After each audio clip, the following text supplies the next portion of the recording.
وأشهد أن محمدا عبده ورسوله وحبيبه وخاتم النبيين والمبعوث رحمة للعالمين. اللهم صل على حبيبنا وشفينا ومولانا أبي القاسم المصطفى محمد. اللهم صل على محمد وآل محمد اللهم صل محمد وآل محمد. اللهم صل على محمد وآل محمد وعلى آله وصحبه ومن تبعهم بإحسان إلى يوم الدين. أما بعد. Masyiral muslimin rahimakumullah, kita bersyukur, kita bersua dalam keadaan sehat walafiat, karena pada kesempatan malam hari ini Allah masih berkenan memberikan kepada kita kesehatan lahir dan batin untuk kita gunakan, berkumpul, bersua untuk sama-sama mempelajari kitab suci Al-Quran, kitab yang merupakan amanah Allah kepada manusia, yang tak bisa dipikul oleh langit, gunung, bumi, dan yang lain kecuali manusia. Pada kesempatan malam hari ini kita masih akan meneruskan surat Al-Isra. Malam ini kita masuk pada ayat 61 sampai 65. Ayat 61 sampai 65. 51 Ustaz. Berapa? 51. 51 sampai 55. Jadi kita akan masuk pada ayat 51 sampai 55. Dan seperti biasa, sebelumnya kita membaca dulu ayat-ayat tersebut dari ayat 51 sampai 55. Mari kita masuk ke screen.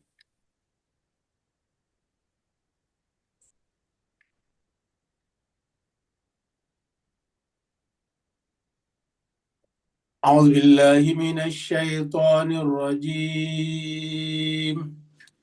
بسم الله الرحمن الرحيم. أعوذ بالله من الشيطان الرجيم. بسم الله الرحمن الرحيم. أو خلقا مما يكبر في صدوركم أو خلقا مما يكبر في صدوركم فسيقولون من يعيدنا قل الذي فطركم أول مرة. فسيقولون من يعيدنا الذي فطركم أول مرة. فسينغضون إليك رؤوسهم ويقولون متاه. فسينغضون إليك رؤوسهم ويقولون متاه. قل عسى أن يكون قريبا. قل عسى أن يكون قريبا. يوم يدعوكم فتستجيبون بحمده وتظنون إن لبثتم. يوم يدعوكم فتستجيبون بحمده وتظنون إن لبثتم. وتظنون إن لبثتم إلا قليلا.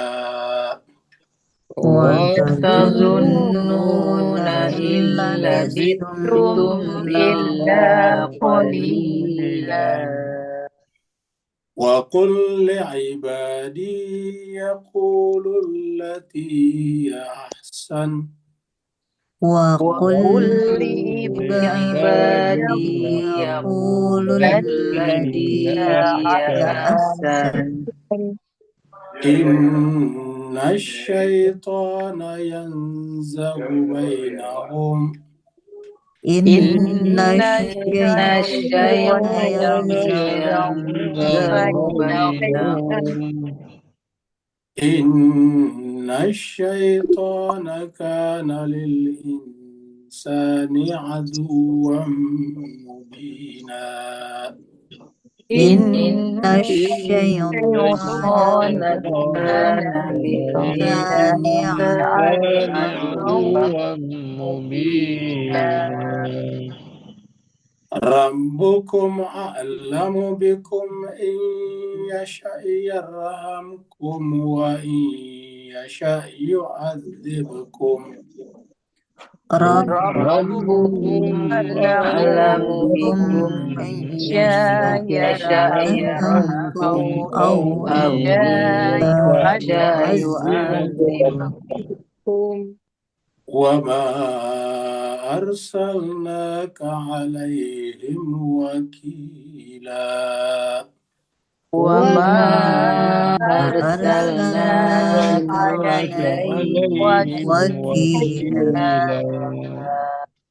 وربك أعلم بمن في السماوات والأرض وربك أعلم بمن في السماوات والأرض ولقد فضلنا بعض النبيين على بعض ولقد لقد فضلنا بعض النبيين على بعض وآتينا داود زبورا وآتينا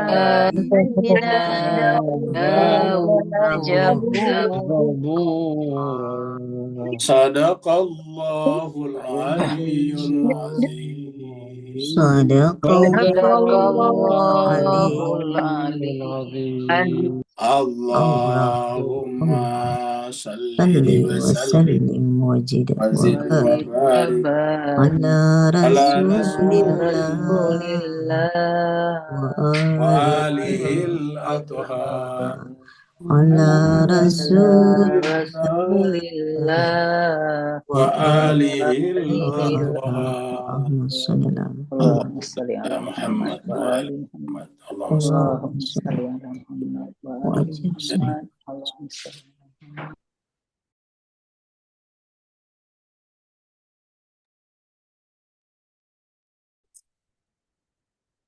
Terima kasih banyak jemaah sekalian telah ikut membaca ayat-ayat suci Al-Quran. Harapan kita semoga Allah SWT melihat kita sebagai hamba-hamba yang mencintai Al-Quran sehingga Al-Quran nanti di akhirat memberikan syafaatnya kepada kita semuanya. Kita teruskan surat yang ke-17, surat Al-Isra. Al-Isra secara bahasa artinya perjalanan malam. Surat ini turun di Mekah, maka disebutlah dengan surat Makkiyah. Jumlah ayat 111 ayat, dan tadi kita sudah baca sampai ayat 55. Berarti tanpa terasa surat Al-Isra kita sudah sampai di pertengahan. Jadi tinggal setengahnya lagi. Kita ulangi dari ayat yang ke-50. Di ayat yang ke-50 Allah SWT berfirman, A'udzubillahi minasyaitonirrajim. Qul kunu hijaratan aw hadida. Katakanlah, jadilah batu atau besi. Jadi mereka-mereka yang menyesali menjadi manusia, ya Allah mengatakan, ya jadilah batu atau besi. Dan kita menyaksikan kalau kita jadi batu besi, tidak ada pertanggungjawaban, cuma kita tidak memiliki kesadaran sama sekali. Kita tidak bisa mengatakan saya ada atau tidak ada. Bahkan kita lihat namanya batu adalah menjadi objek eksploitasi bagi manusia. Begitu juga besi dipanaskan untuk dilebur menjadi bentuk-bentuk besi tertentu. Begitu juga batu bisa dihancurkan, kemudian dibuat bubuk semen misalnya. Jadi intinya adalah mereka adalah merupakan objek eksploitasi dalam tanda petik manusia, sehingga manusia bisa berkelanjutan hidupnya dalam kehidupan ini. Tapi kalau manusia bisa dikatakan menjadi pusat gravitasi alam semesta. Jadi manusia lah yang menjadi pusat gravitasinya, bukan yang lain. Artinya manusia lah yang berbicara tentang alam semesta, Manusialah yang bisa mempersepsi alam semesta, manusia yang bisa menyingkapkan rahasia-rahasia alam semesta. Makhluk-makhluk yang lain seperti tumbuh-tumbuhan dan hewan-hewan tidak akan sanggup ke sana. Sekarang ayat 51. Kita lihat nanti kalau kita sudah meninggal dunia, siapapun kita, akhirnya akan begini. Jadi jemaah sekalian, Bapak Ibu Tuan dan Puan, kalau kita sudah mati, dibawa ke tanah, ya beberapa tahun kemudian kalau orang datang tinggal seperti ini. Ya ini apa namanya, rangka-rangkanya disusun, tinggal pakai apa, dikancing-kancing, pakai pengait. Ya kalau tidak ya tidak bisa lagi dirakit seperti ini. Karena kalau orang sudah meninggal ya terpisah-pisahlah ruas-ruas tubuhnya. Nah, kita lihat seperti ini. Kepala kita aslinya seperti ini. Jadi kalau kepala kita ini dihilangkan rambutnya, dihilangkan matanya, dihilangkan hidungnya, maka ya seperti ini. Dihilangkan daun telinganya ya seperti ini. Ya. Nah inilah kita jemaah sekalian berbahagia. Oleh sebab itulah tidak ada rasa-rasanya, tidak pada tempatnya kita menyombongkan diri, apalagi kemudian menyombongkan diri di hadapan Allah SWT. Nah, orang-orang yang tidak menyadari bahwa dalam dirinya itu ada sesuatu yang tidak bersifat materi, yang tidak terikat ruang waktu, yang akan tetap ada walaupun tubuhnya mati, mereka tidak percaya kalau mereka masih akan hidup nanti di sana. Aw khalqam mimma yakburu fi sudurikum. Jadi Al-Quran mengatakan, Allah mengatakan ya kalau tidak mau bangkit, kan mereka sebelumnya mengatakan apakah kalau kami sudah jadi tulang belulang dan sudah hancur, apakah kita bisa hidup kembali sebagai makhluk yang baru? Atau makhluk, bahkan Allah bisa menciptakan bahkan lebih besar daripada yang kalian pikirkan. Maksudnya lebih mulia lagi, lebih tinggi lagi, lebih besar kehormatannya. Atau khalqam mimma yakburu fi sudurikum. Atau ciptaan yang lebih besar dari apa yang kalian pikirkan, sudurikum yang kalian bayangkan. Secara sudur itu di dada, bayangkan, imajinasikan. Jadi apa yang kita pikirkan itu belum seberapa. Tuhan bisa menciptakan kembali kita yang jauh lebih daripada manusia sekarang, manusia duniawi. Jadi menurut kita ini kan manusia duniawi sebetulnya penuh derita. Deritanya yaitu kalau tidak makan lapar lagi. Kan itu derita, kalau tidak makan lapar lagi. Akhirnya apa yang terjadi? Ya kegiatan kita sehari-hari adalah bekerja mencari makanan, ada makanan bekerja untuk memasak, diminum, dimakan. Setelah itu kemudian dikeluarkan lagi. Begitulah kegiatan kita sehari-hari. Sehari-hari berputar, kerjaan kita sama, makan, minum, tidur, mandi, MCK, ya. Mandi, cuci kakus. Nah itu pekerjaan kita setiap hari. Ya, pekerjaan kita setiap hari, pagi sampai pagi lagi. Cuma makan, minum, tidur lagi, istirahat. Nah untuk mendukung semua ini kita harus kerja. Karena untuk mendapatkan makanan kita harus punya uang. Supaya punya uang kita harus bekerja atau beraktivitas atau berbagi jasa dan barang dengan orang lain sehingga kita ada pertukaran. Maka Allah katakan lebih dari itu. Aw khalqam mimma yakburu fi sudurikum. Fasayaquluna man yu'iduna. Lalu kemudian mereka berkata, lalu siapa yang mengembalikan kami menjadi makhluk yang seperti itu? Qul, katakanlah, jawabannya sederhana.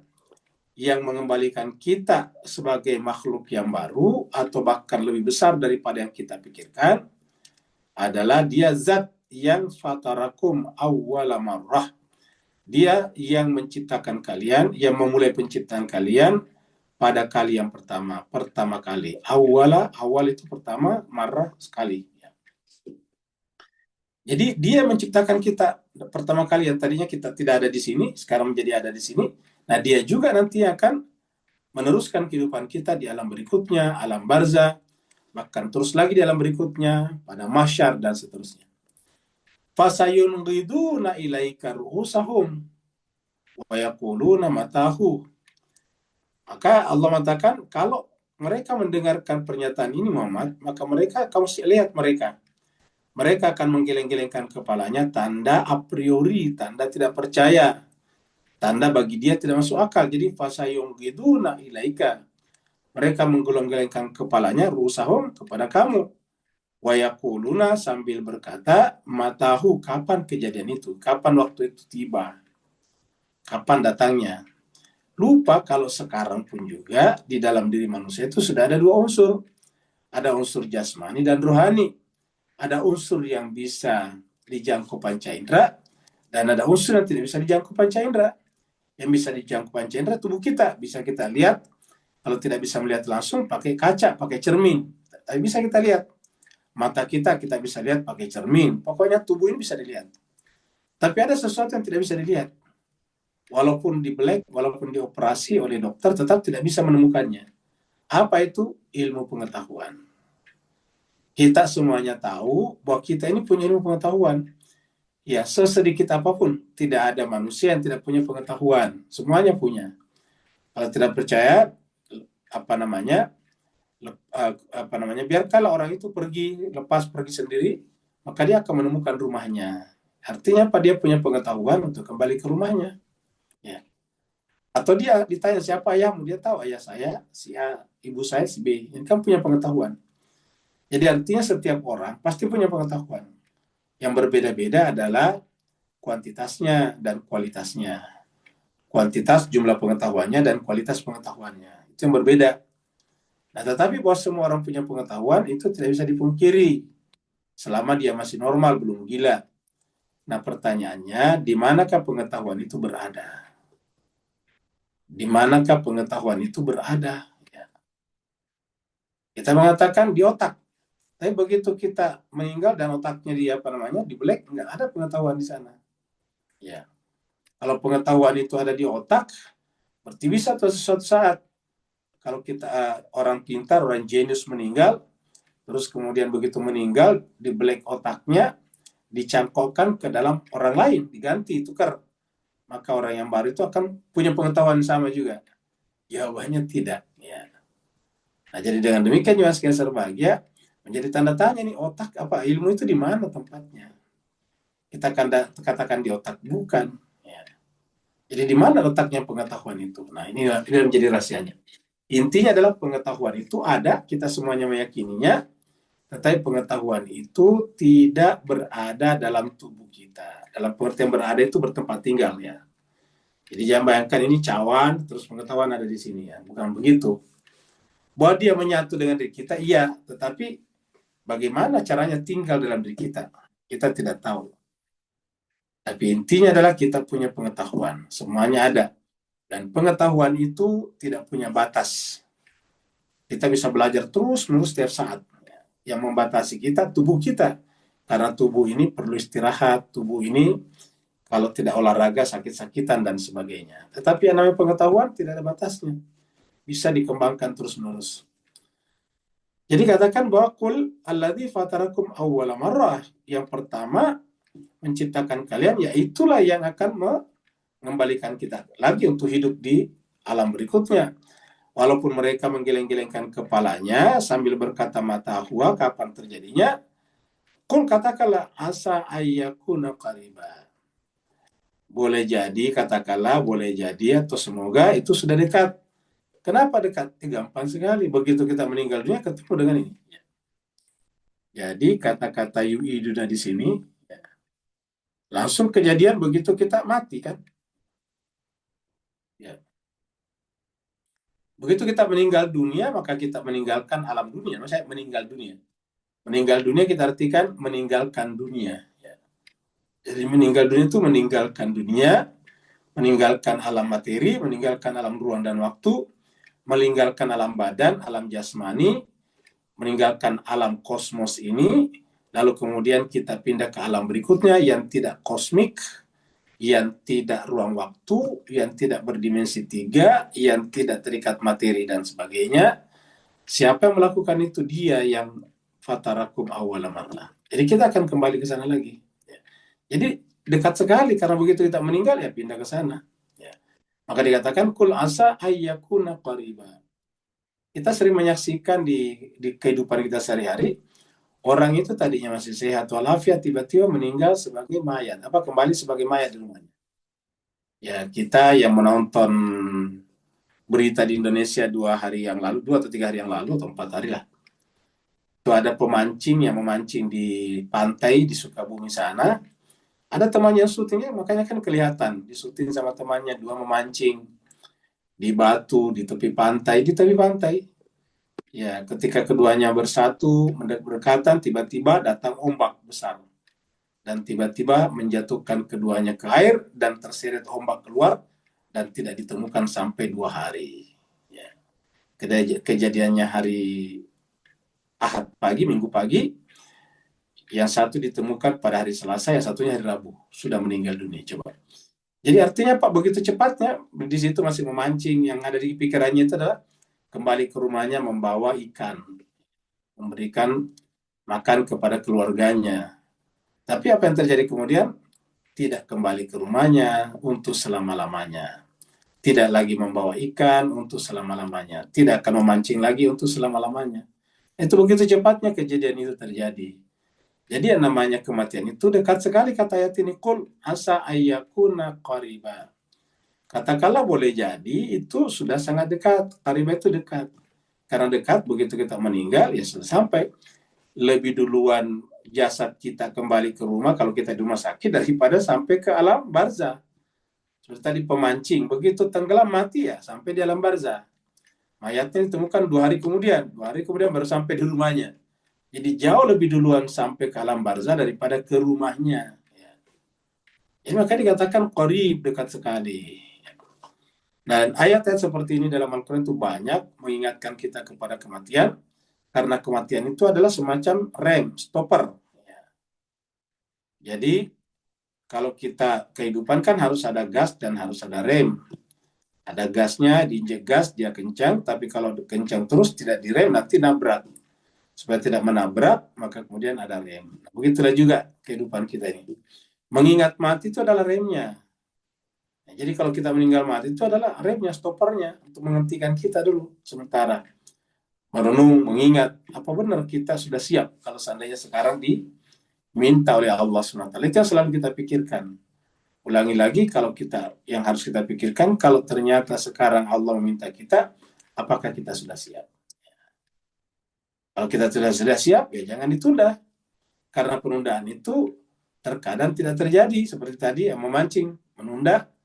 Seandainya misalnya orang yang kurang bagus, mungkin dalam hati yang berpikir, nanti kalau sudah Ramadan saya akan memperbaiki diri.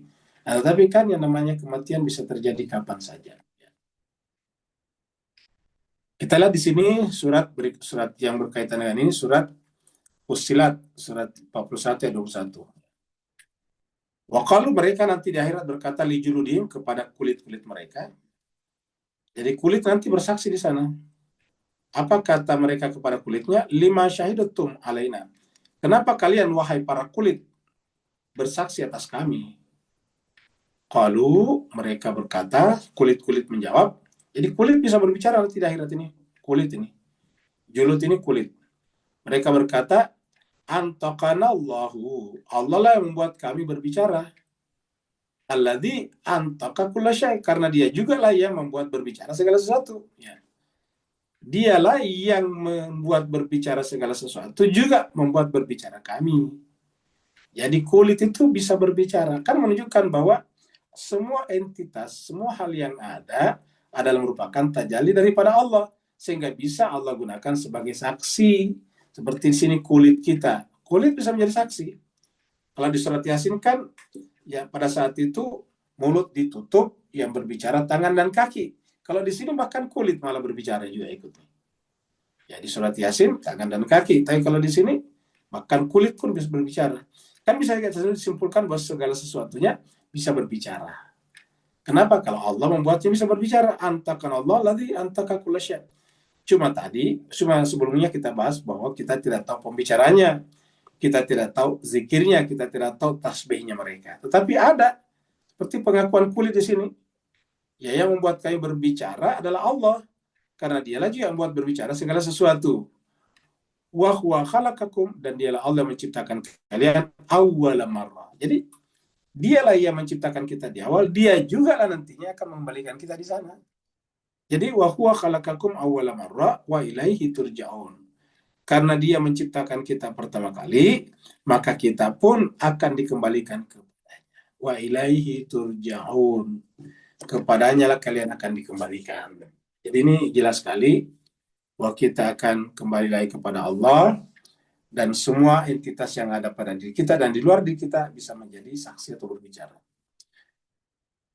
Surat Al-An'am ayat 94. Walaqad ji'tumuna furada kama khalaqnakum awwala marrah. Allah katakan sungguh kami akan mengembalikan kalian. Jadi kalian akan dikembalikan kepada kami dalam keadaan apa? Furada, sendiri-sendiri. Walaupun kita mati bersama, misalnya kapal tenggelam, isinya 2.000 orang, semuanya meninggal. Itu kan bersama-sama. Tapi secara hakikat, semuanya datang kepada Allah sendiri-sendiri. Kata sendiri-sendiri di sini mempertanggungjawabkan dirinya, membawa amal salehnya, menanggung dosanya sendiri. Itu furada. Kama khalaqnakum awwala marrah, sebagaimana ketika kami menciptakan kalian pada awal pertama. Ketika Allah menciptakan kita awal pertama, sendiri-sendiri juga. Walaupun misalnya kembar, tetapi keluarnya sendiri-sendiri juga. Berjuang sendiri untuk keluar dari rahim ibunya. Berjuang sendiri untuk hidup. Ya. Jadi, kama khalaqnakum awwala marrah. Wa taraktum ma khawwalnakum wara'a zuhurikum. Dan kalian tinggalkan, jadi ketika kalian kembali kepada kami, ya, ketika kalian semuanya datang kepada kami, dalam keadaan sendiri-sendiri, kalian meninggalkan ma khawwalnakum, semua yang kami karuniakan kepada kalian, mulai daripada harta benda yang sifatnya kuantitatif ataupun yang kualitatif seperti misalnya penghargaan, itu semuanya akan kita tinggalkan di belakang. Jadi wa taraktum ma khawwalnakum wara'a zuhurikum, kami akan tinggalkan kalian, ya, wa taraktum ma khawwalnakum, kalian akan tinggalkan apa yang kami karuniakan kepada kalian. Nama baik semuanya kita tinggalkan. Kalau kita punya nama buruk juga kita tinggalkan. Di mana ditinggalkan? Wara'a zuhurim, di belakang kalian, maksudnya di dunia, termasuk apalagi benda-benda. Wa ma nara ma'akum syufa'akumul ladzina za'amtum, dan kami tidak melihat lagi nanti bersama kalian pemberi syafaat dari kalangan hal-hal yang kalian dulu sembah. Za'amtum annahum fikum syuraka, yang kalian dulu sembah, anggap bahwa mereka itu adalah sekutu bagi Allah. Laqad taqatta'a bainakum, sungguh terputuslah pada saat itu hubungan di antara kalian. Wadalla ankum ma kuntum taz'amun, dan semua yang kalian duga selain daripada Allah akan hilang. Wah, nanti kita akan dibantu oleh si A, si B, si C, kita dibantu oleh batu ini, batu itu, tidak akan terjadi. Wadalla ankum ma kuntum taz'amun, hilanglah semua pada saat itu apa yang kalian duga. Jadi wadalla ankum ma kuntum taz'amun, hilanglah pada saat itu semua yang kalian prasangkakan.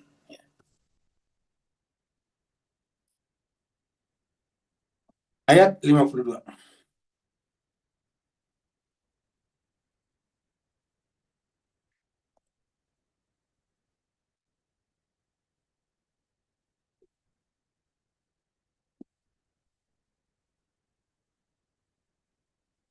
Yauma yad'ukum fatastajibuna bihamdihi.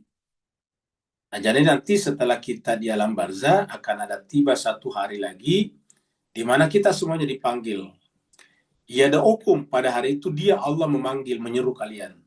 Kita semua dipanggil keluar, maka kita semuanya akan keluar dari alam barzah kita. Fatastajibuna, kalian pasti akan mematuhi panggilan itu. Tidak bisa tidak.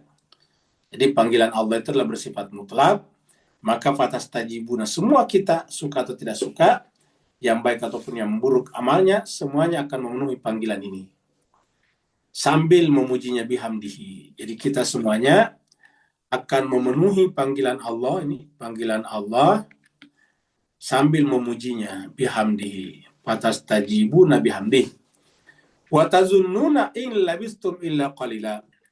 Begitu kita bangkit di pada mahsyar berdasarkan panggilan Allah tadi, maka kita semuanya yang bangkit di pada mahsyar fatazunnuna, menyangka, menduga, in labistum, bahwa kalian tidur tiada lain kecuali hanyalah sedikit. Kalian, kata-kata labistum itu maksudnya tinggal di dunia atau tinggal di alam barzah. Karena tadi kan bangkit di pada mahsyar, berarti di alam barzah, dalam kuburan. In labistum illa qalila, sepertinya kalian ini tiada tinggal di dalam kuburan kecuali hanya sedikit sekali. Jadi tidak berasa. Apalagi kalau yang bersangkutan itu amalnya baik. Jadi in labistum illa qalila. Tapi maksudnya bahwa walaupun terasa lama, tetapi tetap saja sedikit dibanding dengan alam akhirat. Kenapa? Karena alam dunia itu terbatas, alam barzah itu sementara. Kita hanya transit di sana, masih ada alam berikutnya namanya pada masyar. Nah, di sanalah nanti kita abadi, karena di sana kita akan masuk surga ataupun neraka. Jadi rangkaian daripada pada masyar itu adalah di situ ada mizan, kemudian di situ kita kemudian menyeberangi tiang sirat, yang masuk neraka jatuhnya tergantung cepat, menengah atau hampir masuk surga baru jatuh. Jalannya juga masuk ke dalam surga melalui tiang sirat macam-macam. Ada yang merangkak-rangkak, ada yang tiarap, ada juga yang menggelantung, ada juga yang seperti berjalan, ada juga seperti berlari kecil, ada yang seperti berlari, ada seperti kuda yang berlari, dan bahkan ada seperti kilat. Tergantung amal kita. Nah, jadi intinya adalah setelah kita bangkit di pada masyar, kehidupan di alam barzah, bahkan ada yang mengatakan juga termasuk kehidupan dunia ditambah dengan alam barzah, illa qalila. Karena kalau dunia saja biasanya labistu yauman aw ba'da yaumin. Nah, kalau di sini dikatakan in labistum illa qalila. Tiadalah kalian hidup tinggal dalam alam barzah, alam kubur, kecuali hanya sedikit saja atau sebentar saja. Qalila itu sebentar. Dan ini juga berkali-kali muncul dalam Al-Quran. Kita lihat di sini. Surat Al-Mu'minun. Surat Al-Mu'minun, surat 23, ayat 112, 113. Allah berfirman, Allah berkata kepada mereka yang baru meninggal, kam labistum, berapa lama kalian tinggal di dunia, fil ardi, di muka bumi. Kam labistum fil ardi, berapa lama kalian tinggal atau hidup di muka bumi. Ada dasidin, ya aslinya kita tinggal sana, kita merasa beberapa tahun. Ya. Jadi kam labistum fil ardi ada sini, berapa jumlah tahun kalian tinggal di muka bumi. Ya. Kemudian apa jawabannya? Qalu, mereka, kita semuanya menjawab, labithna yauman au ba'da yaumin. Kata rasanya saya tambahin, kami tinggal di dunia rasanya cuma sehari, atau ba'da yaumin, atau setengah hari. Yauman au ba'da yaumin. Ya. Untuk memastikannya, fas'alil adin, tanyalah orang yang pintar menghitung. Ya. Bukalah kalkulatornya kalau sekarang pakai kalkulator. Ternyata kita tinggal di sana itu adalah bertahun-tahun. Ada yang sampai 100 tahun lebih. Ya. Surat Taha 103. Yatakhafatuna bainahum illa mistum illa ashra. Pada saat manusia dibangkitkan di pada masyar, maka berbisik-bisiklah di antara mereka. Yatakhafatun. Ya, kata yatakhafatun itu mereka menggunakan suara yang sangat kecil sekali. Yatakhafatun. Ya. Nyaris tidak ingin didengar oleh orang lain. Jadi hanya di antara mereka saja yang berdua. Yatakhafatuna bainahum, di antara mereka saling berbicara dengan suara yang sangat kecil sambil berkata, illa bistum illa asyra, tiadalah kalian hidup kecuali hanya 10 hari saja, sampai 110 hari. Jadi ini yang paling besar ini biasanya kan cuma yauman aw ba'da yaumin. Ya, atau kalau tadi katakan qalila, kalau di sini sudah ada angka, yaitu angka 10. In labistum illa asyra, tiadalah kalian tinggal di muka bumi kecuali hanyalah sekitar 10 hari. Illa asyra, jadi yatakhafatuna bainahum illa bistum illa asyra, kalian tinggal di bumi kecuali hanya 10 hari saja. Kemudian kita teruskan lagi ayat 53.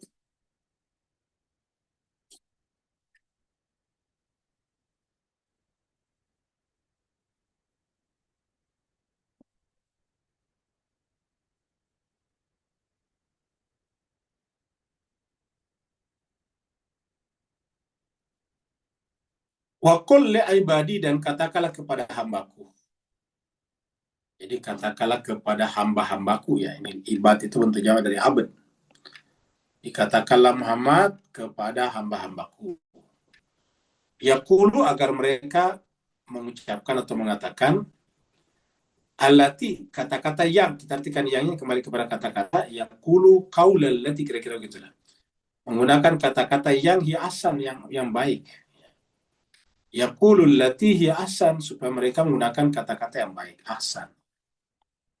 Nah, jadi itu menjelaskan kepada kita bahwa perintah untuk menggunakan kata-kata yang baik itu ada di Quran. Tapi saya kan jarang dibaca ya.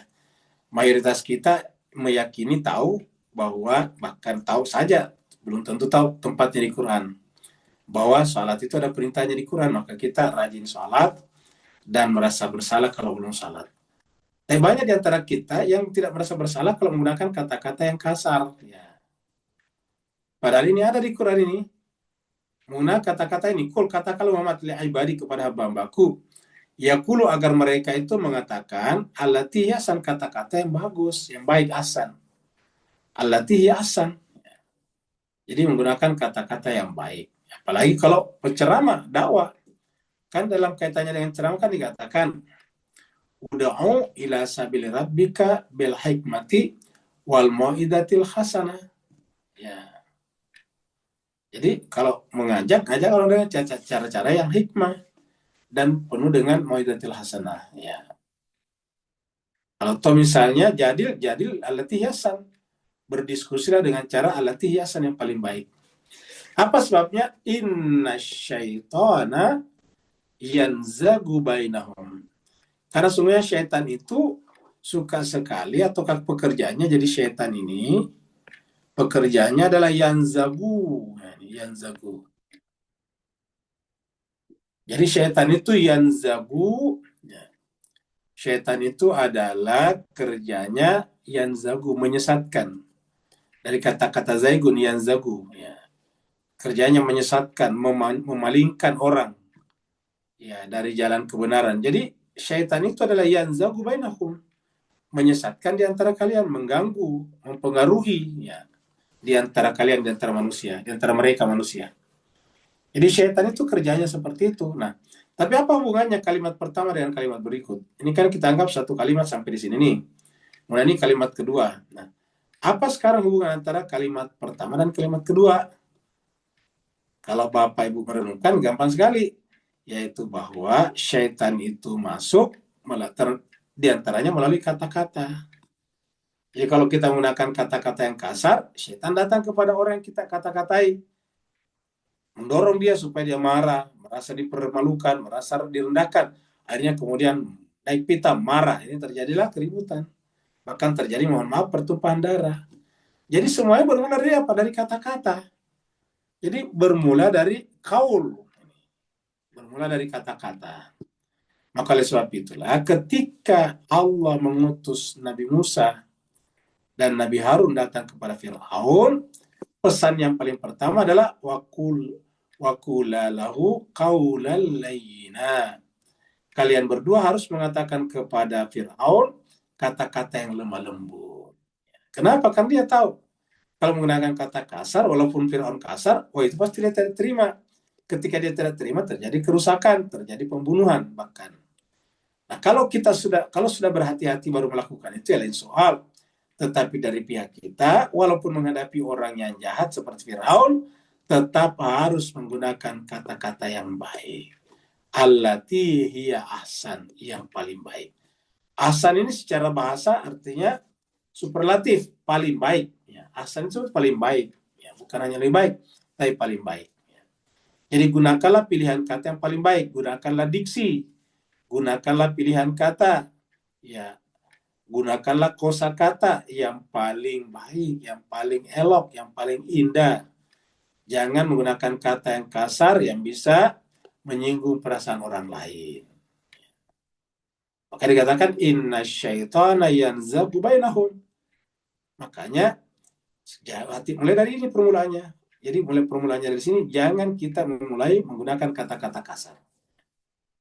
Karena nanti bisa menjadi perseteruan di sini. Baru ditutup dengan pernyataan tentang syaitan ini. Inna syaitana, sesungguhnya syaitan itu Karena adalah lil insani terhadap manusia aduwwam mubina. Dia adalah musuh yang nyata.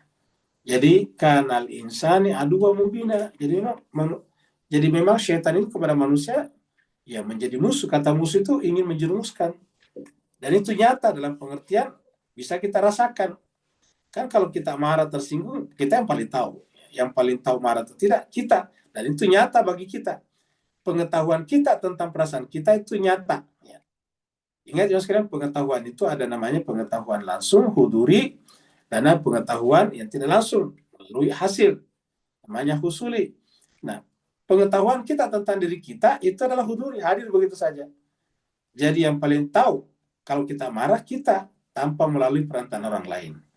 Yang paling tahu kalau kita itu bahagia, senang, gembira diri kita tanpa melalui perantaraan orang lain. Kenapa? Karena perasaan kita hadir pada diri kita, namanya huduri. Makanya kita bisa tahu kalau kita marah, kita senang, kita bahagia. Makanya dikatakan aduwwam mubina, itu adalah musuh yang nyata. Jadi kata-kata ini juga kita bisa temukan dalam surat 25 di sini kita lihat. 25 ayatnya 29. Allah berfirman di sini, laqad adallani andik anid dzikri, sungguh teman-temanku itu atau temanku itu si fulan telah menyesatkan aku dari Al-Qur'an ba'da ini setelah Al-Qur'an itu datang kepadaku. Wa kana syaitan, dan adalah syaitan itu lil insani kepada manusia khadzula, memang selalu ingin membuat kita terjerumus, membelot. Jadi kata-kata pembelot itu, syaitan itu adalah selalu ingin mengkhianati kita. Membelot itu mengkhianati. Jadi syaitan itu selalu yang begitu. Jadi itulah sifatnya. Wa kana syaitanu lil insani khazula. Jadi bisikan-bisikan yang keluar dari fitrah, hakikatnya adalah syaitan.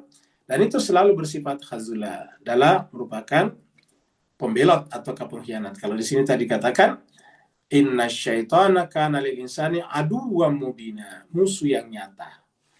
Kita lihat ayat-ayat terkaitan dengan ini di dalam surat Ibrahim, surat 14 ayat 31. Allah firman, qul li ibadi, katakanlah Muhammad kepada hamba-hambaku, alladzina amanu, yang sudah beriman, jadi hamba-hambaku yang telah beriman, supaya apa? Yuqimus shalah, kalau dia beriman, supaya mendirikan salat. Wa yunfiquna mimma razaqnahum, dan menginfakkan sebagian dari rezeki yang kami berikan kepada mereka, sirran wa alaniatan, sembunyi-sembunyi, rahasia ataupun terang-terangan. Min qabl, sebelum ayatiya yaumun, sebelum datangnya, maksudnya itu sebelum kematian, sebelum datangnya yaumun la bai'un fihi wa la khilal, sebelum datangnya suatu hari, yaitu hari akhirat, di mana pada hari itu tidak ada lagi bai'un, jual beli, tidak ada tukar tambah, tidak ada tukar-tukaran. La bai'un fihi, pada hari itu, wala khilal, dan tidak ada persahabatan. Kata-kata khilal itu persahabatan. Ingat, Nabi Ibrahim Khalilullah. Tidak ada persahabatan pada saat itu. Semua orang berjalan tadi furada, sendiri-sendirinya. Surat Az-Zumar.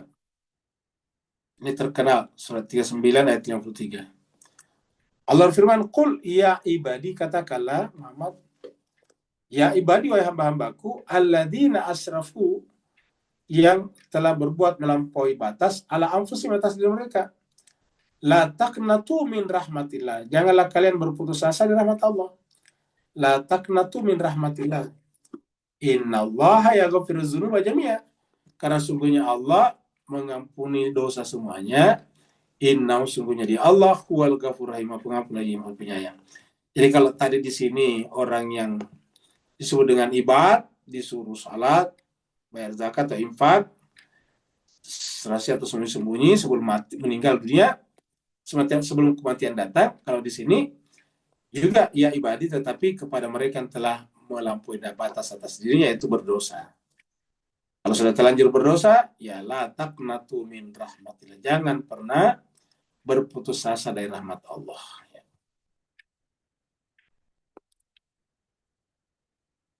Ayat 54.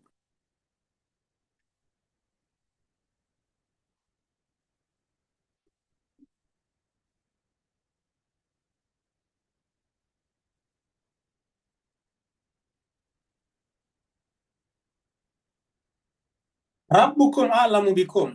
Tuhan kalian yang paling tahu tentang kalian. Jadi Tuhan paling tahu tentang keadaan kita. Jadi jemaah sekalian, yang namanya yang namanya bertawakal atau karidho, yaitu kita serahkan karena Allah itu paling tahu. Nah, kalau kita justru berpasrah seperti itu, justru menjadi lega karena tidak ada beban. Beban itu misalnya takut, khawatir, ataukah overexcited, itu juga perasaan yang berbahaya. Nah, jangan kita overexcited itu kalau kita misalnya sangat senang. Padahal harusnya biasa-biasa saja. Kita dapat banyak, ya biasa-biasa saja. Dapat sedikit atau hilang, tidak biasa-biasa saja. Nah, kenapa? Tuhan paling tahu. Jadi Tuhan tahu kalau kita itu tidak punya apa-apa. Sehingga nanti Tuhan yang menolong kita melalui caranya, asalkan kita berusaha. Kemudian kalau kita misalnya overexcited, nanti bisa juga Tuhan bisa mengambilnya dengan caranya juga. Ya.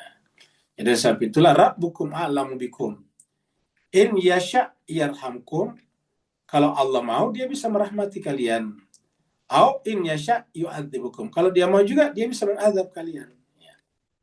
Jadi, tapi ingat, kehendak Allah di sini tentu tidak semena-mena. Karena kalau dia semena-mena, sewenang-wenang, maka itu artinya tidak adil. Itu namanya zalim. Dan Allah itu mustahil zalim kepada hamba-hambanya. Allah berkali-kali mengatakan dalam Al-Quran, wa ma zalamnahum walakin kanu anfusahum yazlimun. Bukan kami yang menzalim mereka, tapi mereka lah yang menzalimi diri mereka sendiri. Jadi Rabbukum a'lamu bikum in yasha' yarhamukum au in yasha' yu'adzibukum. Wa ma arsalnaka alaihim wakila. Dan kami tidak mengutus engkau Muhammad sebagai wakil, sebagai pemberi syafaat bagi mereka. Jadi kalau kita kalau kita memilih jalan yang salah dalam kehidupan dunia ini, jalan yang salah itu gampang dilihat dengan nyaris tidak percaya adanya kehidupan setelah kematian. Kalau itu percaya itu hanya sepoi-sepoi, hanya remang-remang, ya, ala kadarnya saja. Nah, jadi percaya tapi ala kadarnya sehingga tidak ada persiapan ke situ. Nah, kalau kita ingin Nabi memberikan syafaat kepada kita, harus menerima juga ajaran Nabi, yaitu bahwa kehidupan di dunia ini adalah sementara. Karena Nabi menjadi wakil kita kalau kita menerima tentu agamanya. Nah, Nabi tidak akan menjadi wakil artinya tidak akan menjadi pemberi syafaat nanti di akhirat kalau kita tidak mengikutinya.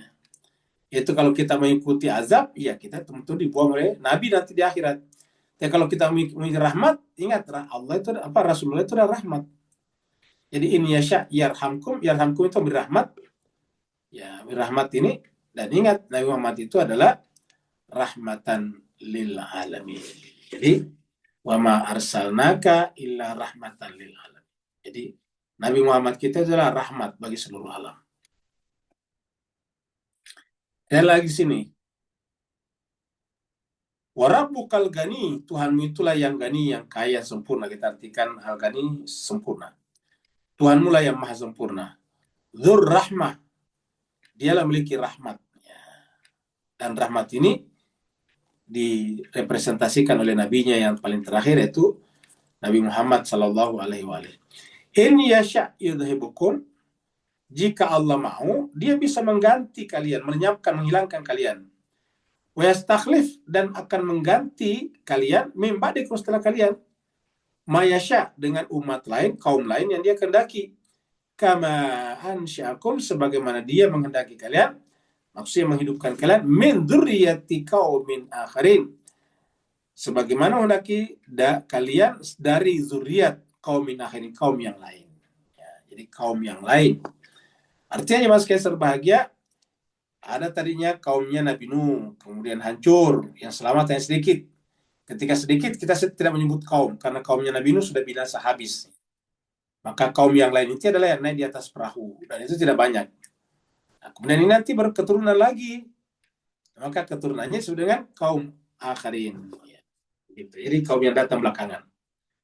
Nah, jadi Allah bisa menghilangkan kita di muka bumi ini dan mengganti kita dengan yang lain setelah kita kemudian hilang atau binasa.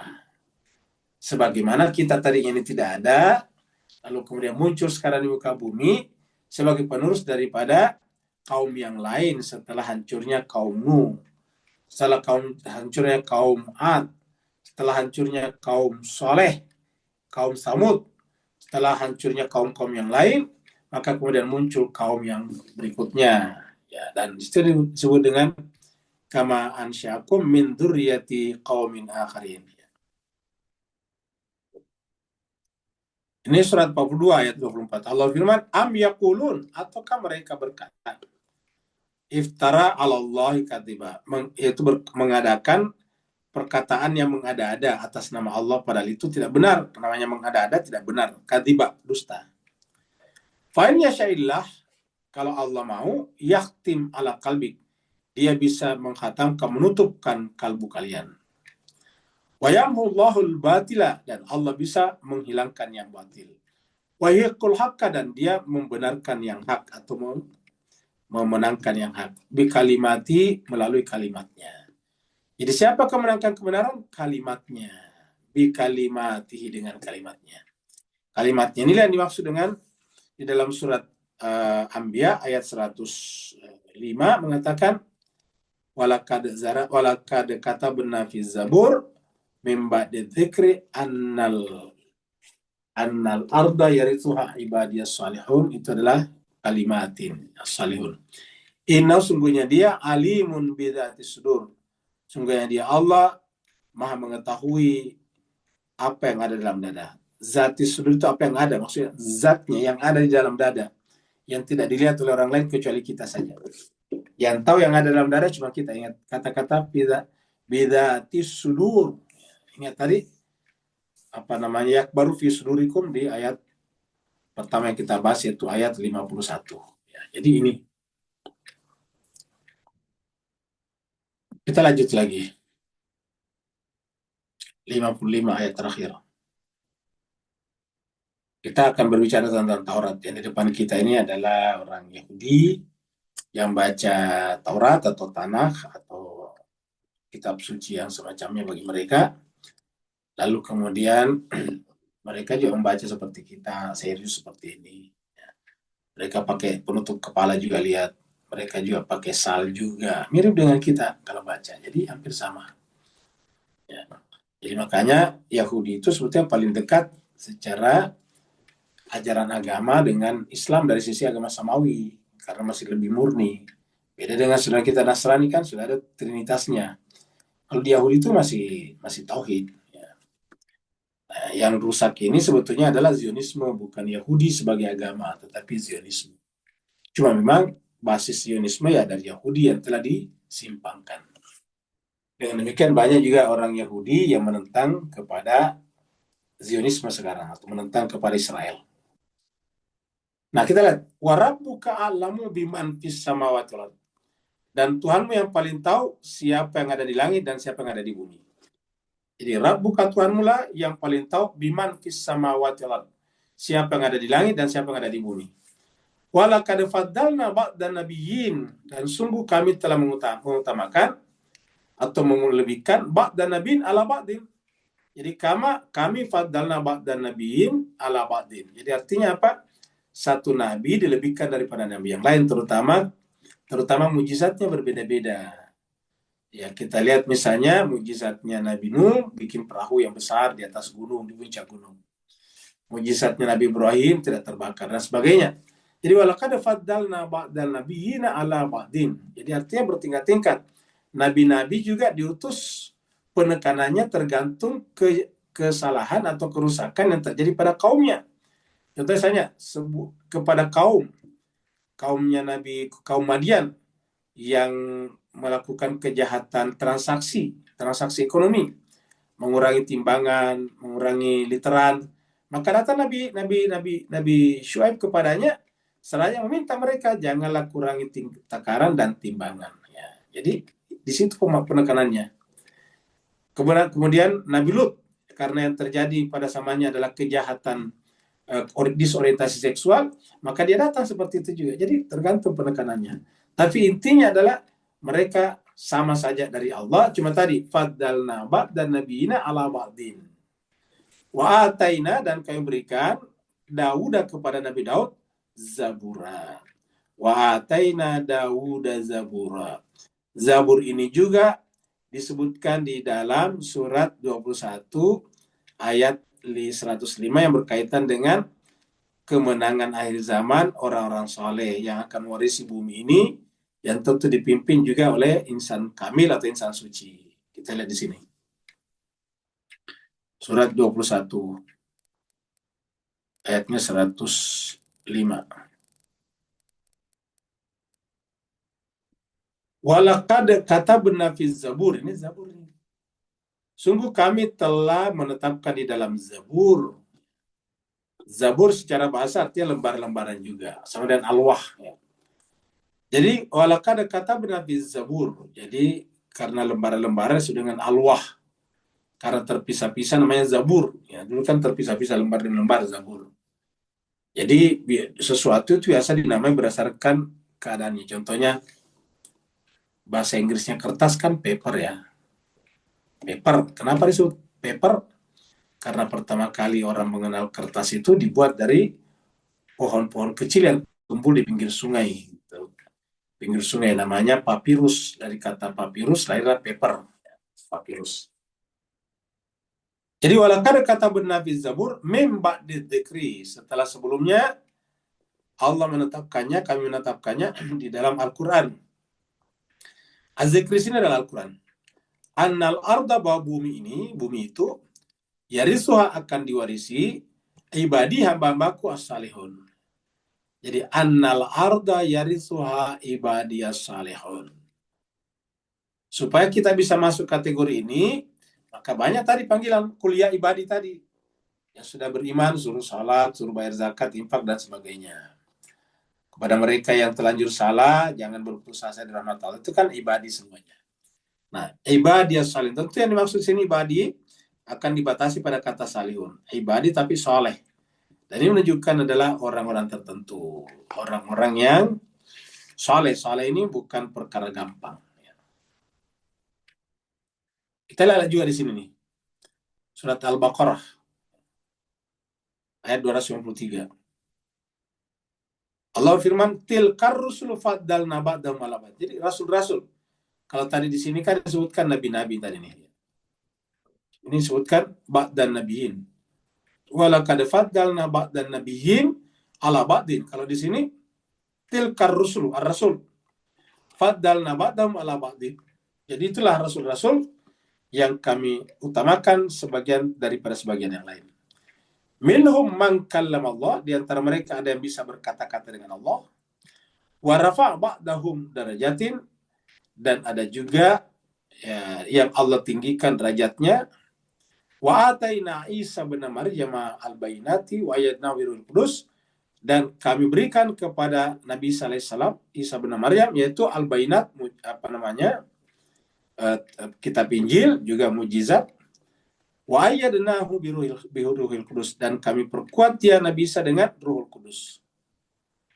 Ya, walau sya Allah maqtatalal ladzina min ba'dihim min ba'di. Kalau seandainya Allah mau, tidak terjadi perang di antara manusia ini.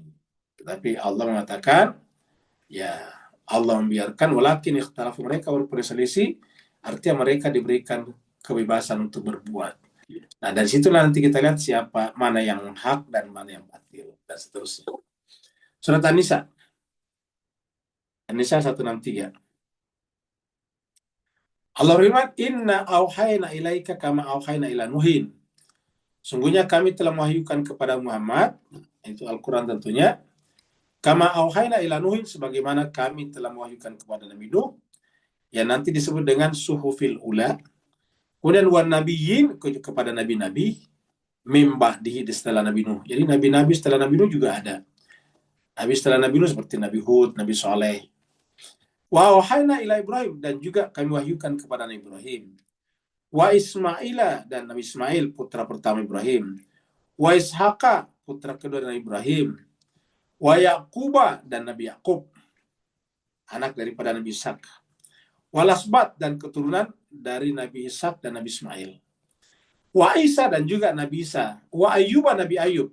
Wa Yunus, dan Nabi Yunus. Wa Harun, Nabi Harun, wa Sulaiman. Ya. Baru yang terakhir, wa ataina Dauda zabura. Dan kami berikan kepada Nabi Daud itu Zabur. Jadi artinya semua nabi-nabi ini adalah mendapatkan wahyu dari Allah. Ada yang terkompilasi menjadi kitab suci. Ada yang hanya mendapatkan wahyu untuk menjalankan kitab suci yang sudah ada dengan pengertian yang benar, yaitu takwil melalui wahyu. Maka wa ataina Dauda zabura. Jadi Nabi Daud itu Zabur. Nah, jadilah pembahasan kita di dalam surat yang ke-17 ayat 51 sampai 55 pada malam hari ini. Seperti biasa, sebelum kita tutup, kita membaca 2 hadis berikut ini.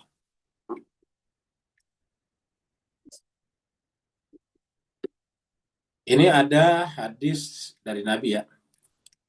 Di sini katakan, qala Rasulullah sallallahu alaihi wa alihi wasallam. Rasulullah sallallahu alaihi wasallam berkata, bersabda, ya'ti syaitanu ahadakum. Syaitan akan datang kepada salah seorang di antara kalian. Ahadakum, salah seorang di antara kalian. Fayaqulu, lalu kemudian berkata. Jadi syaitan datang kemudian berkata, man khalaqa kada. Siapakah menciptakan seperti ini? Wa man khalaqa kada. Siapa menciptakan seperti itu? Maksudnya dia tanya, siapa menciptakan ini? Kita jawab. Pindah lagi, siapa menciptakan itu? Jadi pindah-pindah. Hatta sampai yaqulu, dia akan berkata, man khalaqa rabbaka, siapa menciptakan Tuhanmu? Nah, ini sering juga muncul di masyarakat ini. Jadi jelas kisah bahagia, man khalaqa rabbaka. Man khalaqa rabbaka ya.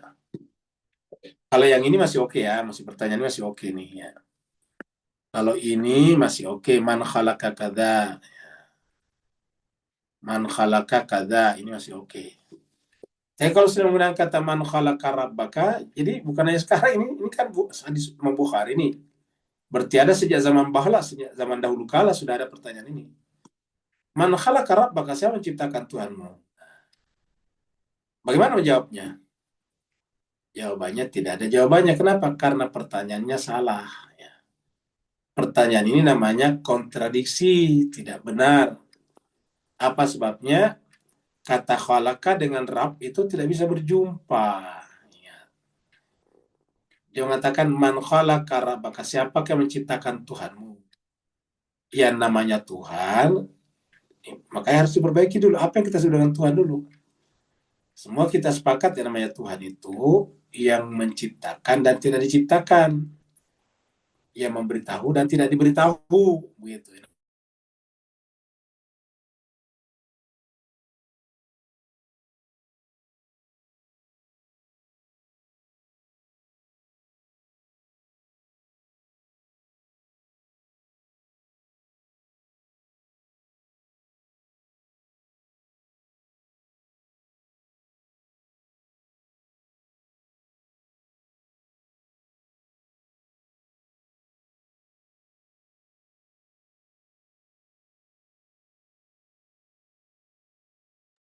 Suaranya hilang ya?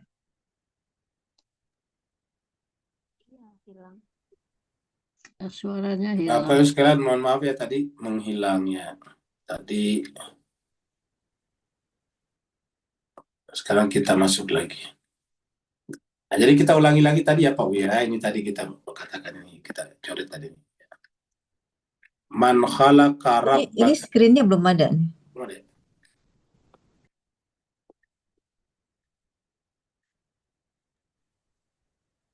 Oh, sudah ada belum?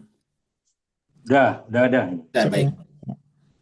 Terima kasih banyak Pak. Jadi ini tadi pertanyaan man khalaqa rabbaka. Ini kan sering kita sampai temukan juga dalam masyarakat kita. Man khalaqa rabbaka, siapakah menciptakan Tuhanmu?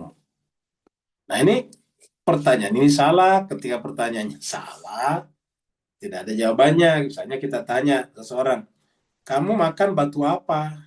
Ya, pasti kan salah karena manusia tidak makan batu. Kamu makan besi apa? Ya, tidak mungkin kan. Kita tanya teman kita, tadi kamu makan besi apa? Ya, tidak boleh. Kenapa? Pertanyaan itu salah. manusia itu makanannya bukan besi, makanannya nasi, gandum, kan gitu.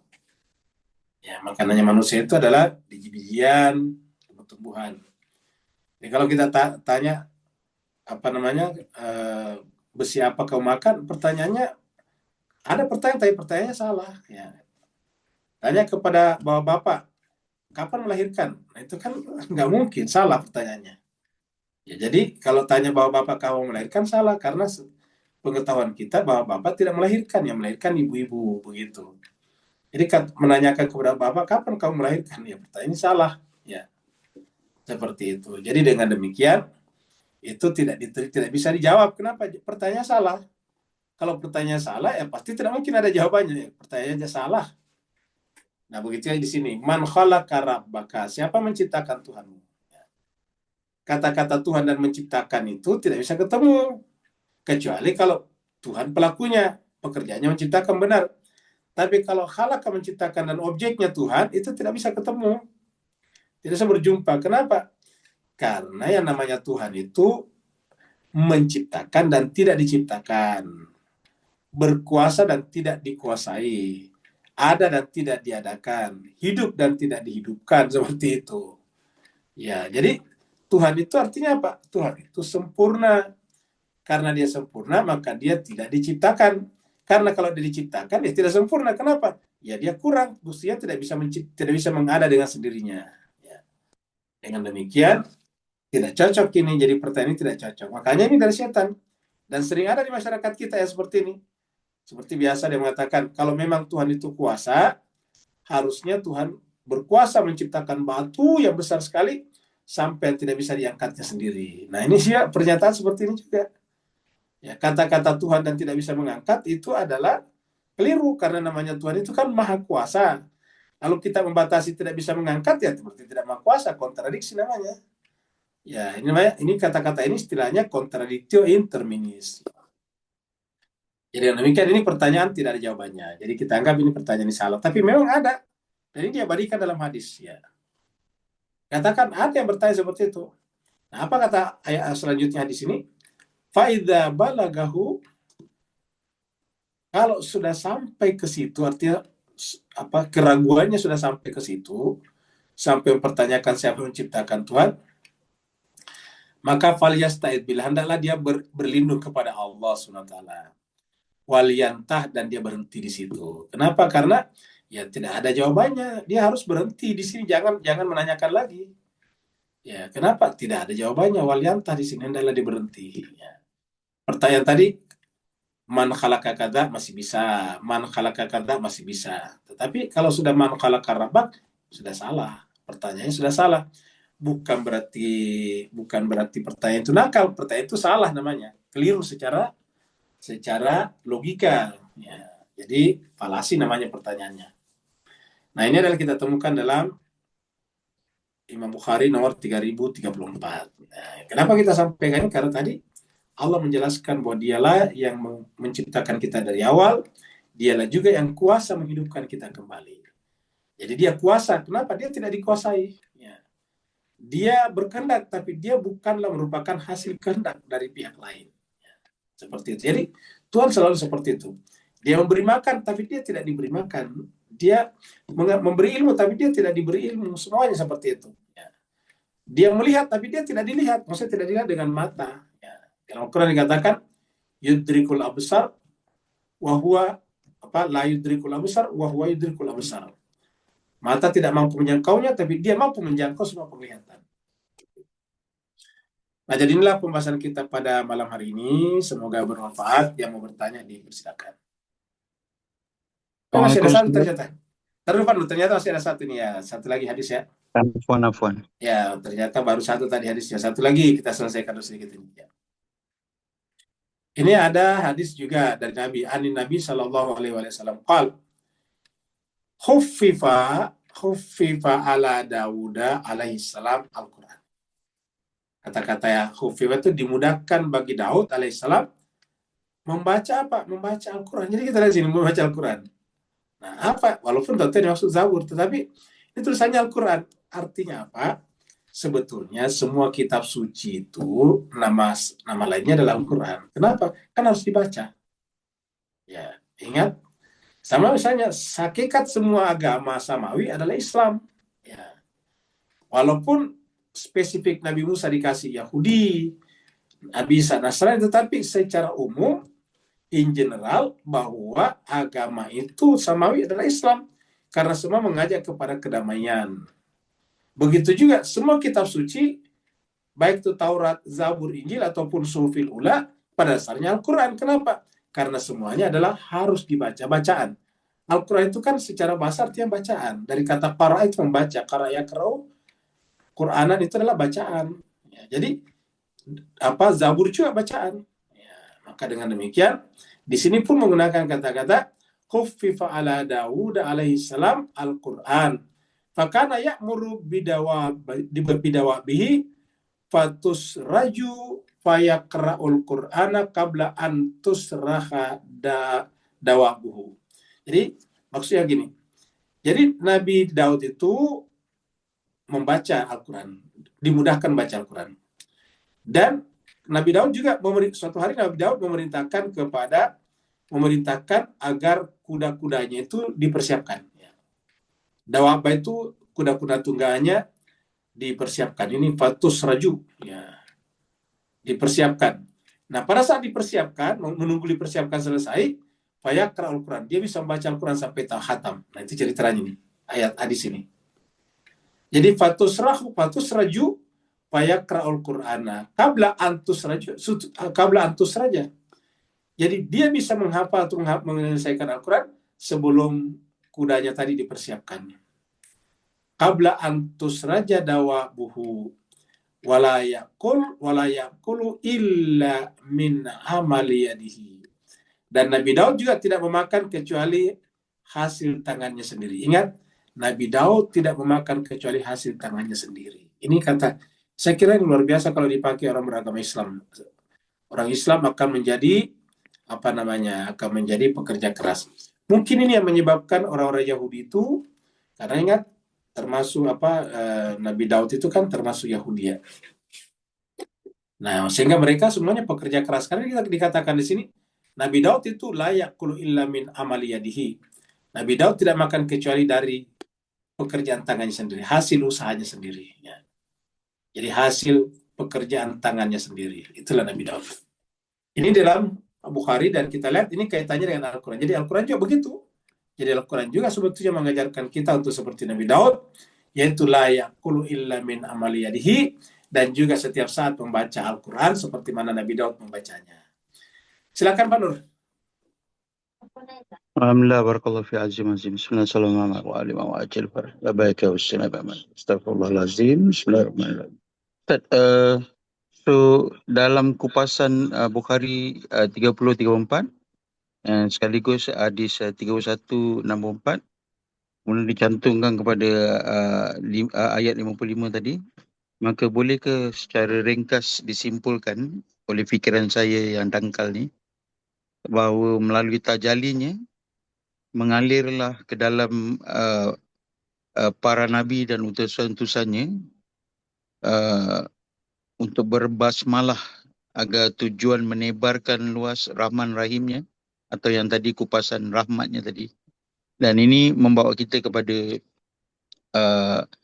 ayat 39-53 yang jangan kamu berputus asa, sebab mustahil rahmat yang melimpah ruah macam itu dapat di-stopkan oleh iblis.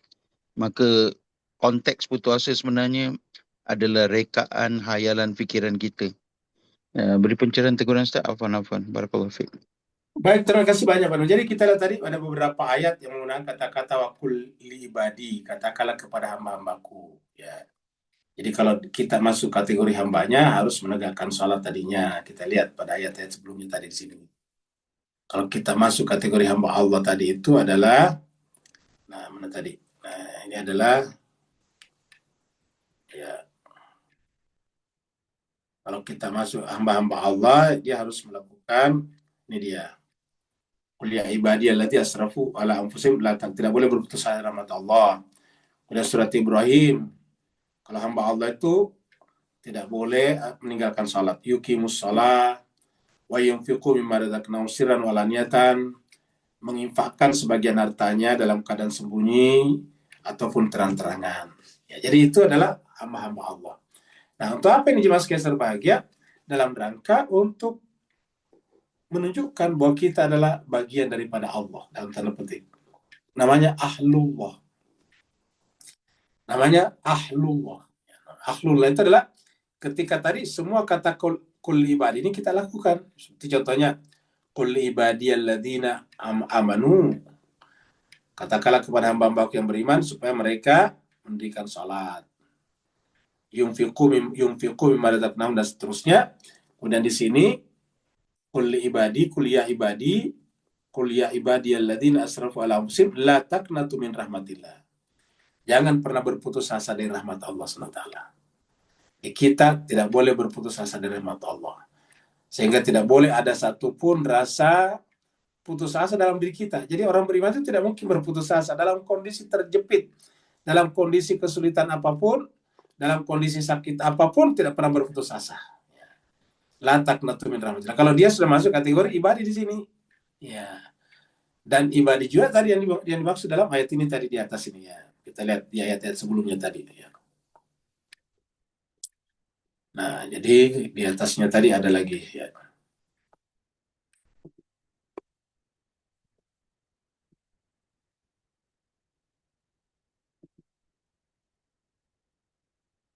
Nah, jadi ini wa qul ibadi ayat 53. Wa qul ibadi yaqulu, berkata-kata yang baik. Jadi kita lihat kata-kata ibadi tadi kalau kita kumpulkan, satu adalah salat. Harus menegakkan salat. Membelanjakan sebagian hartanya di jalan Allah sembunyi-sembunyi ataupun terang-terangan. Dan yang kedua tadi tidak berputus asa dari rahmat Allah. Kemudian yang di sini adalah kalau berkata-kata yang baik. Jangan berkata-kata kasar, bahkan kepada musuh sekalipun. Ingat, kepada musuh sekalipun. Sebagaimana Allah mengatakan kepada Musa dan Harun, Qula lahu qawlan layyina. Wahai Musa dan Harun, katakanlah kepadanya kata-kata yang lemah lembut. Padahal Allah sudah mengatakan di atas, idhaba, pergilah kamu kepada Fir'aun, innahu tagha, karena dia telah melampaui batas. Tagha itu sudah sombong, arogan. Izhaba ila fir'auna innahu tagha. Pergilah kalian berdua kepada Fir'aun, karena Fir'aun itu telah tagha, melampaui batas, sombong, angkuh, senang-wenang, kemudian arogan. Jadi semuanya sudah disebutkan, tetapi tetap Allah meminta kepada Musa dan Harun supaya pula lahu qawlan layyina. Berkata-katalah kepada keduanya dengan kata-kata yang indah, sebagaimana di sini qul ibadi yaqulul lati hiya ahsan. Supaya mereka menggunakan kata-kata yang baik. Karena kata-kata yang tidak baik bisa ditangkap oleh setan, kemudian diutak-atik, dibolak-balik, dipotong, ditambah, lalu kemudian menjadilah permusuhan. Yanzagu bainahum, akhirnya kemudian membuat ribut di antara manusia. Apalagi memang setan selalu ingin menciptakan permusuhan di antara manusia.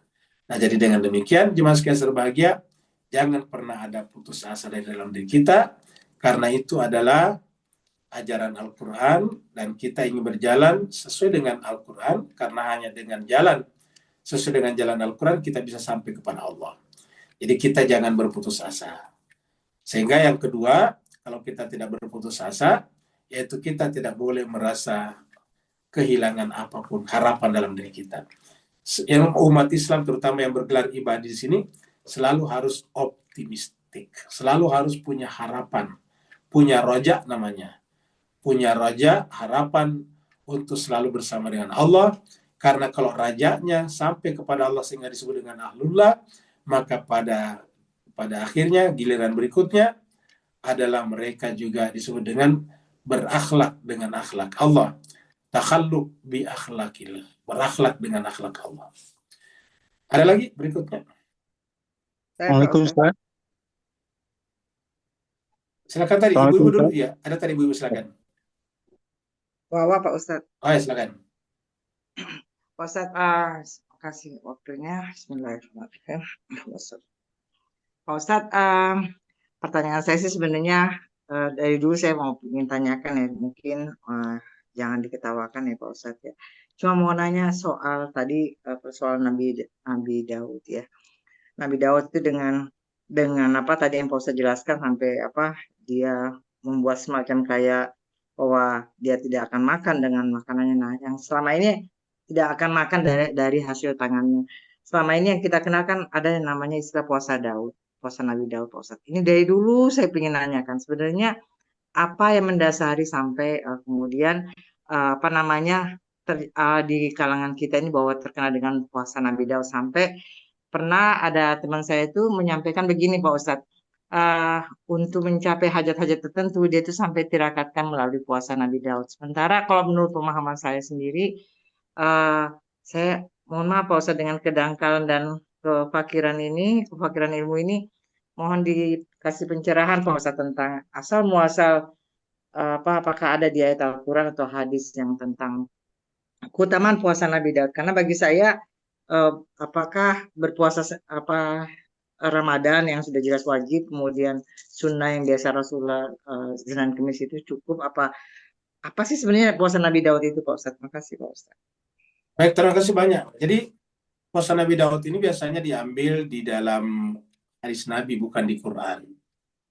Jadi ulangi di hadis Nabi, dan ini populer di kalangan saudara-saudara kita yang banyak melakukan puasa biasanya, yaitu menganggap bahwa itu adalah bagian daripada syariat. Jadi ulangi lagi, diambil dari hadis. Tapi apakah hadis itu benar? Ini masalahnya.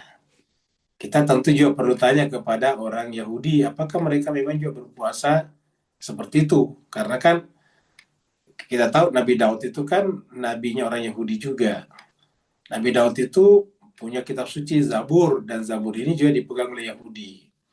Bertanya apakah itu ada pada Nabi Daud? Nah, ini menjadi menjadi masalah, karena sepanjang pengetahuan kita tidak ada di Yahudi seperti itu. Tapi bukan berarti salah, cuma kita yang mengatakan bahwa jangan sampai nanti penekanan kita pada puasa Nabi Daud lalu juga nantinya menzalimi daya tubuh kita.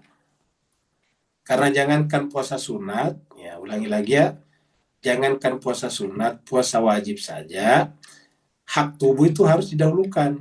Contohnya, kalau kita berpuasa dan sakit, itu dalam Al-Quran disuruh tidak berpuasa. Ya. Yang kedua, tidak sakit tapi bepergian, safar, disuruh tidak berpuasa. Kenapa? Karena ada hak tubuh di sana, yaitu tubuh harus dipakai kerja keras kalau kita safar. Ya, mungkin kita mengatakan safar sekarang enak, misalnya karena pakai naik pesawat. Ya, tetapi tetap membutuhkan tenaga. Misalnya kalau kita naik pesawat itu rata-rata airport sekarang ini kan besar-besar, jalan kaki panjang dan sebagainya, narik-narik koper. Nah, jadi kesimpulannya tetap membutuhkan tenaga, dan hak tubuh punya hak untuk tidak kehilangan banyak tenaga. Sehingga kemudian bagi yang sakit ataupun safar tidak berpuasa. Jadi dalam Al-Quran dikatakan ayyamam ma'dudat faman kana minkum maridun, sakit au ala safarin atau safar fa'iddatun min ayyamin ukhar, tidak perlu berpuasa, tapi iddatun min ayyamin ukhar, ganti aja dengan jumlah yang sama di hari yang lain. Padahal ini puasa wajib. Puasa wajib. Nah, kalau kita berpuasa Daud, tetapi kemudian menyebabkan kita misalnya kekurangan tenaga, apalagi kemudian nanti menjadi kekurangan gizi, ini tidak boleh. Sakit-sakitan, dan kita tahu bahwa semakin berusia orang, semakin rendah tenaganya. Ini harus kita sampaikan. Kan banyak kan orang setelah mulai berusia banyak puasa Daud. Nah, tapi kalau memang mampu ya silakan. Tetapi kita sampaikan juga, pernah kita angkat ini hadis di sini mengatakan bahwa tubuhmu juga punya hak. Tubuhmu juga punya hak atas dirimu. Jadi dengan demikian, kalau mau lakukan puasa Daud silakan, tetapi ingat, tidak boleh menimbulkan kezaliman pada tubuh kita. Ya. Memang tubuh juga tidak boleh makan seenaknya. Al-Quran mengatakan kulu washrabu wala tusrifu innallaha la yuhibbul musrifin. Makan dan minumlah tapi jangan melampaui batas. Tapi tidak boleh juga sampai kemudian tubuh tidak diberikan makanan, apalagi sehari dan berselang-seling, sehingga nanti kita sakit-sakitan. Nah, siapa yang tahu kalau kita kurang mampu diri kita masing-masing? Bisa juga konsultasi dengan dokternya. Jadi intinya adalah jangan sampai penekanannya pada puasa Nabi Daud, lalu kemudian menerlantarkan atau meninggalkan hak tubuhnya seperti itu. Jadi itu tidak ada di Quran, Wak. Ya, tidak ada di Quran. Kita sampaikan di Quran itu yang ada hanya puasa wajib, yaitu bulan suci Ramadan. Dengan kata-kata ya ayyuhalladzina amanu kutiba alaikumusiyam. Walaupun memang ada kata-kata faman tamatta, faman tatawwa khairan fahuwa khairun. Siapa yang ingin melakukan puasa sunat dengan sukarela silahkan, tetapi tidak dirincikan. Yang dirincikan itu adalah puasa Ramadan wajib. Beda dengan salat, ada salat sunat disebutkan dalam Al-Quran, itu salat malam. Wa minal laili fatahajjar bihi nafilatan lak, itu ada. Tapi kalau puasa Senin Kamis pun tidak disebutkan dalam Al-Quran, apalagi puasa Daud. Nah, kalau begitu apa yang paling penting sebetulnya kalau kita ingin takarrub kepada Allah? Membaca dan mendaras Al-Quran. Membaca dan mentadaburi Al-Quran. Jadi kalau ada di antara Bapak Ibu yang sudah pensiun dan merasa punya waktu banyak, lebih baik waktu yang banyak itu digunakan untuk membaca Al-Quran, kemudian mentelahnya secara mendalam.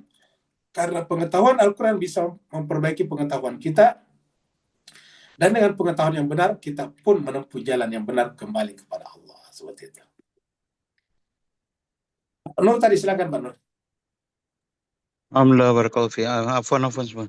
Bismillahirrahmanirrahim. Ustaz, tampaknya daripada surah Fatihah sampai kupasan malam ni, bolehkah saya berkonklusi buat setakat ni, walaupun tubuh fizikal Muhammad sallallahu alaihi wasallam dan para imam alaihi salam kembali ke bumi, sisi mata zahir kita, tapi sisi mata batin sebenarnya rahmatan dan alaminya kekal berterusan melalui sampai kepada Imam Mahdi alaihi salam. Dan kita setelah membaca semua kupasan-kupasan tadi, bertanggungjawab, berkewajipan untuk turut membantu menebarluaskan basmalahnya tadi agar kekal Rahman Rahimnya secara non-stop ke seluruh dimanfaati seluruh alam ini dan penghuninya, Ustaz. Afwan semua. Barakallahu fiik. Baik, terima kasih banyak. Jadi bukan hanya para imam, para nabi, tapi kita juga. Kita juga ini sebetulnya ada yang abadi pada diri kita, ada yang apa yang kekal, yaitu jiwa kita tadinya. Jiwa kita ini tidak mati. Ya, jadi jiwa kita tidak mati. Bedanya dengan para imam, para nabi adalah jiwa kita biasa kotor, ya gitu.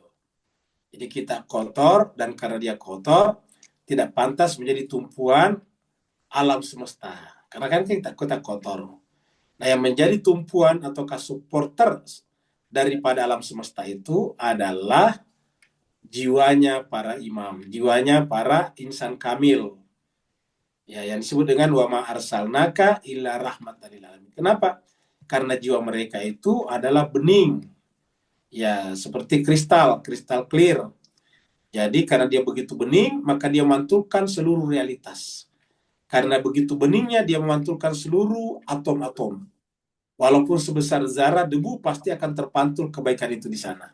Sementara kita, jiwa kita tidak sebening kristal, tidak sebening kaca, tidak sebening air. Jiwa kita banyak kotorannya, sehingga tidak bisa menjadi pemantul ataukah supporter daripada alam semesta, baik mikro ataupun makrokosmosnya. Nah, hanya para nabi dan rasul yang diabadikan terutama di dalam Al-Quran, wa ma arsalnaka illa rahmatan lil alamin. Tetapi tidak, kita kembali tadi pertanyaan Pak Nur, kita tidak boleh berputus asa tadi. Kan tadi yang dimaksud latak min rahmatillah, terutama kita ini karena kita berdosa. Ayatnya tadi mengatakan kuliya ibadiyalladzina asrafu ala anfusihim la taqnatu min rahmatillah innallaha yaghfiruz dzunuba jami'a. Jadi Allah siap mengampuni dosa-dosa kita. Nah, mengampuni melalui siapa? Melalui mereka, para nabi. Jadi, walaupun kita ini tidak suci seperti mereka, kita harus merangkul. Kita harus mengikut kepada mereka.